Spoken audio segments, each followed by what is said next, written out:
Hi everyone, in front of me I've got HUAWEI Mate Xs2 and let me share with you how to set the camera timer on this device.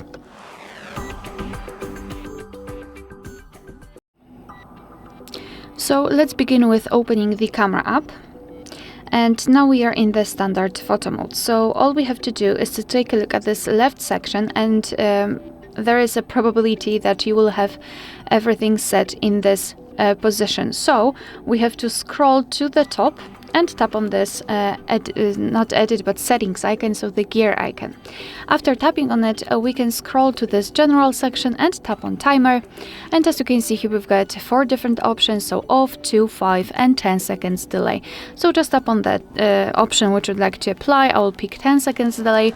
Now we can go back, and now let's tap on the shutter button, and from now on our device will count down from 10, 5 or 3 depending on which option you've chosen, and after that time it will take a photo. Unfortunately, we do not have any kind of icon that will inform us about the timer set, so basically we can check it after tapping on the shutter button or after entering the settings. Of course, you can turn this option off. Just go to the settings again, tap on the timer and tap on off, and from now on your device will take photos right after touching the shutter button. Alright, so that will be all. Thank you so much for watching. Please hit the subscribe button and leave the thumbs up.